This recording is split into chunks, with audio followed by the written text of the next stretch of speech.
दोस्तों, रैलियों और सभाओं का दौर शुरू हो चुका है। हर तरफ आपको रैलियां और सभाएं देखने को मिल रही है, खासकर जहां पर इस साल विधानसभा चुनाव होने वाले हैं। मध्य प्रदेश और राजस्थान, छत्तीसगढ़, इन तमाम राज्यों में तमाम दल के नेताओं के जरिए जो है रैलियां शुरू कर दी गई है। कल अमित शाह साहब राजस्थान के अंदर अपने पार्टी का प्रचार कर रहे थे, रैलियां कर रहे थे, जनसभाओं को संबोधित कर रहे थे, लोगों को अपनी पार्टी की उपलब्धि बता रहे थे और कांग्रेस की खामियां गिनवा रहे थे।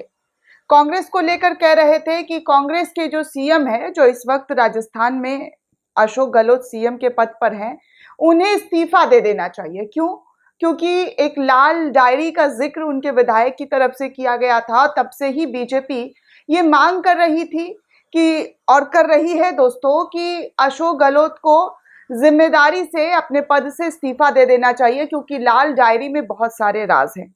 अब लाल डायरी में क्या राज है दोस्तों, ये तो मुझे नहीं पता, ये अभी तक सार्वजनिक नहीं हुई है, लेकिन आरोप लगता है कि लाल डायरी में बहुत ऐसे काले चिट्ठे हैं जो कांग्रेस के कई सारे राज खोल सकते हैं। इसी को लेकर अमित शाह आरोप लगा रहे हैं। कहने को तो फिर अगर बात की जाए तो भाजपा से भी बहुत सारे मामलों में दोस्तों इस्तीफा मांगा जा सकता है। अभी उनके सांसद ही देखिए, बृजभूषण शरण सिंह पर किस तरीके से गंभीर आरोप है, लेकिन वो है ना पार्टी में। मणिपुर मामला है ना आपके सामने।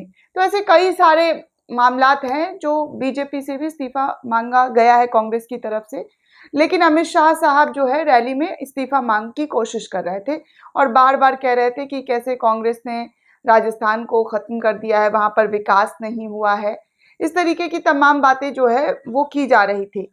लेकिन अब, जी हाँ, जो तस्वीरें देखने को मिली वो अमित शाह साहब के लिए शायद अच्छी नहीं हो सकती है, क्योंकि जिस तरीके से वो रैलियों को संबोधित कर रहे थे, उस रैली के अंदर जो है, जी हाँ, कांग्रेस के नारे लगने शुरू हो गए। अमित शाह बोल रहे थे, लेकिन पीछे से जय जयकार कांग्रेस का हो रहा था, अशोक गहलोत का हो रहा था। ये खबर खुद न्यूज़ 24 की तरफ से शेयर किया गया है दोस्तों, और लिखा गया है कि किस तरीके से गहलोत साहब, अमित शाह बोल रहे थे कि गहलोत साहब ने कुछ लोग भेजे हैं, 5 मिनट अपना कार्यक्रम करके चले जाएंगे। गंगापुर की रैली में बोले गृह मंत्री अमित शाह, और रैली के पीछे से जो है नारे लग रहे थे, गहलोत सरकार के नारे, कांग्रेस सरकार के जो है वो नारे लग रहे थे।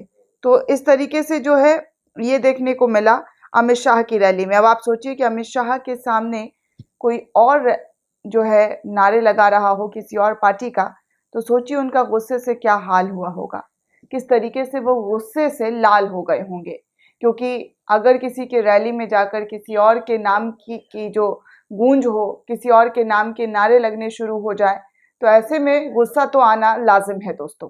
इसी तरीके से बताया जा रहा है, लोग बोल रहे हैं कि देखिए कल जो हुआ अमित शाह साहब के साथ, वो जो है वो सही नहीं है। अमित शाह जो है वो किस तरीके से अपनी पार्टी का प्रचार प्रसार कर रहे थे, लेकिन उनकी पार्टी का जो है पूरी तरीके से बंटाधार हो गया। अब इसमें समझ में आ सकता है कि कैसे जो है बीजेपी यहाँ पर अपनी पैठ और पकड़ बनाने की कोशिश कर रही है, क्योंकि जो कोशिश में बीजेपी लगी हुई है वो शायद कहीं ना कहीं बीजेपी को नहीं दिखाई दे रही है दोस्तों।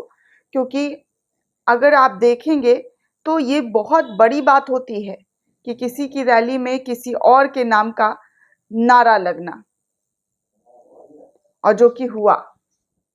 और कल जो इस तरीके से तस्वीरें देखने को मिली, उससे तो कहीं ना कहीं तस्वीरें साफ हो रही है। भले ही वो कहें, भले ही आरोप इल्जाम लगाएं कि जो है कोई और लोग आए हैं 5 मिनट के लिए अपना काम करने के लिए, जैसा अमित शाह साहब कह रहे हैं, लेकिन सिक्योरिटी दोस्तों रैली में होती है, और खासकर जब गृह मंत्री की रैली होती है, प्रधानमंत्री की रैली होती है, किसी बड़े नेता की रैली होती है जो सत्ता पर बैठे हुए हैं, कुर्सी पर बैठे हुए हैं, तो उनकी सुरक्षा, उनकी सिक्योरिटी का सबसे पहले जो है जांच पड़ताल होता है। और यहाँ पर जिस तरीके से अमित शाह की रैली में कांग्रेस के नारे लगे, जय जयकार हुए, वो अपने आप में कई बड़े सवाल खड़े कर देते हैं। दोस्तों, इस पूरे रिपोर्ट को लेकर आप क्या सोचते हैं, आपकी क्या प्रतिक्रिया, हमें कमेंट करके जरूर बताइएगा। साथ ही साथ चैनल को सब्सक्राइब करना बिल्कुल भी ना भूलें।